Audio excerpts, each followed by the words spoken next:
नमस्ते। आज हम बात करने वाले हैं उन चीजों की जिनसे हमारी पूरी दुनिया बनी है। धातु और अधातु। जिस फोन का इस्तेमाल हम कर रहे हैं उससे लेकर घर में लगी बिजली की तारों तक, सब कुछ इन्हीं दो कैटेगरीज में बटा हुआ है। तो चलिए एक बिल्कुल बुनियादी सवाल से शुरू करते हैं। कभी सोचा है कि हमारे आसपास की हर चीज, चाहे वो कुर्सी हो, खिड़की हो या पानी, ये सब एक दूसरे से मौलिक स्तर पर अलग कैसे हैं? ये सब तत्वों से बने हैं, ये तो ठीक है, पर सारे तत्व एक जैसे नहीं होते। तो इसका जवाब यह है कि प्रकृति ने इन तत्वों को दो बड़ी टीमों में बांट दिया है। एक है धातु और दूसरी है अधातु। और ये सिर्फ नाम नहीं है, बल्कि इनके गुण और इनका व्यवहार, ये दो बिल्कुल अलग दुनियाएं हैं। तो चलिए इन्हीं दुनियाओं में थोड़ा और गहराई से उतरते हैं। तो सबसे पहले हम देखेंगे कि इन दो दुनियाओं को अलग क्या करता है, मतलब इनके भौतिक गुण क्या हैं, ये दिखते कैसे हैं, इनका बर्ताव कैसा है। चलिए पता लगाते हैं। यहां पर इन दोनों का फर्क साफ दिखता है। एक तरफ है धातुएं, जिनमें अपनी एक खास चमक होती है। सोचिए, सोने चांदी की चमक। उन्हें पीट पीट कर एल्यूमिनियम फॉइल जैसी पतली चादरें भी बना सकते हैं और तांबे के तार की तरह खींच भी सकते हैं। साथ ही ये गर्मी और बिजली के जबरदस्त कंडक्टर होते हैं। और दूसरी तरफ है अधातु, जो बिल्कुल उल्टे हैं। ज्यादातर चमकहीन, चोट लगने पर टूटने वाले और गर्मी बिजली के मामले में बेहद कमजोर कंडक्टर। चलिए इन भौतिक गुणों को थोड़ा और करीब से समझते हैं। ये सिर्फ किताबी शब्द नहीं है, असल में यही वो गुण हैं जो धातुओं को हमारी रोजमर्रा की जिंदगी के लिए इतना जरूरी बनाते हैं। धातुओं की एक कमाल की प्रॉपर्टी है गर्मी को चलाना। सोचिए, अगर किसी धातु की रॉड का एक सिरा गर्म किया जाए तो गर्मी कितनी तेजी से दूसरे सिरे तक पहुंच जाती है। इसीलिए तो खाना पकाने वाले बर्तनों के हैंडल पर प्लास्टिक या लकड़ी लगी होती है, जो गर्मी के कुचालक हैं। चांदी और तांबा तो इस मामले में बेस्ट हैं। और जब बात बिजली की आती है तो यहां भी धातुएं ही किंग हैं। जैसे ही कोई धातु सर्किट पूरा करती है, करंट बहने लगता है और बल्ब जल उठता है। इसी अद्भुत गुण की वजह से हमारे घरों की वायरिंग और सारे गैजेट्स में तांबे और एल्यूमीनियम के तार भरे पड़े हैं। अब एक ऐसी बात जो सुनकर शायद यकीन न हो, तन्यता, मतलब तार में खिंचने की क्षमता। क्या ये विश्वास करने वाली बात है कि सिर्फ 1 ग्राम सोने से 2 किलोमीटर लंबा तार खींचा जा सकता है? 2 किलोमीटर? ये धातुओं की एक अविश्वसनीय क्षमता को दिखाता है। लेकिन साइंस में ना हमेशा कुछ नियम तोड़ने वाले होते हैं। जैसे आयोडीन है तो अधातु, लेकिन उसमें धातुओं जैसी चमक होती है। ग्रेफाइट, हाँ वही जो पेंसिल में होता है, वो अधातु होकर भी बिजली का अच्छा कंडक्टर है। और सोडियम जैसी धातुएं इतनी मुलायम होती हैं कि उन्हें चाकू से काटा जा सकता है।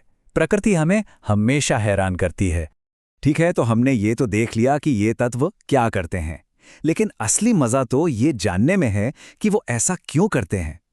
इस क्यों का जवाब एक बहुत छोटे लेकिन बहुत ताकतवर कण में छिपा है, इलेक्ट्रॉन।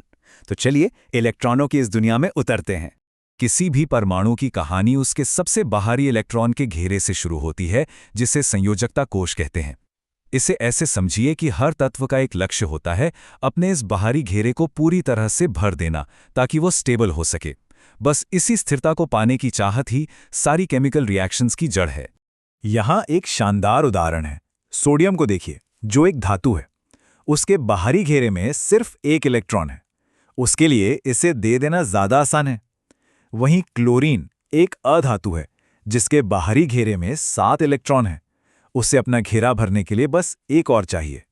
और नियॉन जैसी उत्कृष्ट गैसें, उनका तो बाहरी घेरा पहले से ही भरा हुआ है, इसलिए वो पूरी तरह से स्थिर हैं और किसी से कोई मतलब नहीं रखती। तो क्या होता है जब एक तत्व इलेक्ट्रॉन देना चाहता है और दूसरा लेना? एक बहुत ही मजबूत रिश्ता बनता है, जिसे आयनिक बंधन कहते हैं। ये केमिस्ट्री की क्लासिक कहानी है, जहां विपरीत एक दूसरे को आकर्षित करते हैं। तो देखिए ये होता कैसे है। सोडियम अपना अकेला बाहरी इलेक्ट्रॉन क्लोरीन को दे देता है। अब सोडियम पर आ जाता है पॉजिटिव चार्ज और क्लोरीन पर नेगेटिव चार्ज। और जैसा कि हम जानते हैं, विपरीत चार्ज एक दूसरे को खींचते हैं। बस इसी जोरदार खिंचाव से बनता है सोडियम क्लोराइड, जिसे हम रोजमर्रा की जिंदगी में साधारण नमक के नाम से जानते हैं। और ये जो खिंचाव है ना, ये कोई मामूली नहीं होता, ये बहुत मजबूत होता है। इतना कि इसे तोड़ने के लिए बहुत ज्यादा एनर्जी चाहिए होती है। यही वजह है कि नमक जैसे आयनिक यौगिकों के गलनांक और क्वथनांक, यानी पिघलने और उबलने का तापमान बहुत ज्यादा होता है। उन्हें पिघलाने के लिए बहुत गर्मी देनी पड़ती है। तो अब जब हम धातुओं का ये सीक्रेट जान गए हैं तो सवाल उठता है कि ये हमें मिलती कहाँ से हैं। ये सफ़र शुरू होता है ज़मीन के नीचे, गहरी खदानों से। प्रकृति में धातुएं हमें यूं ही प्लेट में सजी सजाई नहीं मिलती। वो आमतौर पर खनिजों के रूप में पाई जाती हैं। और जब किसी खनिज में इतनी धातु हो कि उसे निकालना फायदे का सौदा हो तो उसे अयस्क कहते हैं। यही हमारे सभी मेटल प्रोडक्ट्स का स्टार्टिंग पॉइंट है। तो हम अयस्क से धातु कैसे निकालते हैं? इसका जवाब इस लिस्ट में छिपा है, सक्रियता श्रेणी। ये समझिए कि ये धातुओं का एक तरह का रैंकिंग चार्ट है जो ये बताता है कि कौन कितना रिएक्टिव है। पोटेशियम सबसे ऊपर है, मतलब सबसे ज्यादा रिएक्टिव, और सोना सबसे नीचे, यानी सबसे कम रिएक्टिव। ये लिस्ट ही हमें बताती है कि धातु को निकालने के लिए कितनी मेहनत करनी पड़ेगी। और पूरी स्ट्रैटेजी इसी रैंकिंग पर टिकी है। जो सबसे ज्यादा रिएक्टिव हैं, जैसे पोटेशियम, उनके बंधनों को तोड़ने के लिए सबसे पावरफुल तरीका यानी विद्युत अपघटन या इलेक्ट्रोलाइसिस का इस्तेमाल करना पड़ता है। बीच वाली धातुओं जैसे जिंक या आयरन के लिए कार्बन काफी होता है। और जो सबसे कम रिएक्टिव हैं, जैसे सोना या चांदी, उन्हें तो उनके अयस्क से अलग करने के लिए बस थोड़ा गर्म करना ही काफी होता है। हमने धातु को जमीन से निकाला, उसे साफ किया और इस्तेमाल में लाए। पर कहानी यहां खत्म नहीं होती। वक्त के साथ धातुएं अपनी असली, ज्यादा स्थिर अवस्था में वापस लौटने की कोशिश करती हैं। इस प्रोसेस को कहते हैं संक्षारण। हम इसे आमतौर पर लोहे पर लगे जंग के रूप में जानते हैं। ये असल में धातु का अपने आसपास की हवा और नमी से रिएक्ट करके धीरे धीरे ऑक्साइड या सल्फाइड जैसे ज्यादा स्थिर यौगिक में बदलने का तरीका है, ठीक वैसे ही जैसे वो अयस्क में पाया गया था। तो चमक से लेकर जंग लगने तक सारी कहानी इन्हीं इलेक्ट्रॉनों के लेन देन की है। अगली बार जब कोई स्टील का पुल या सोने का गहना नजर आए तो एक पल के लिए उन अरबों खरबों परमाणुओं के बारे में सोचना जो इलेक्ट्रॉन देकर या लेकर उस चीज को वजूद में ला रहे हैं। यह हमारी आंखों के सामने की एक अनदेखी दुनिया है,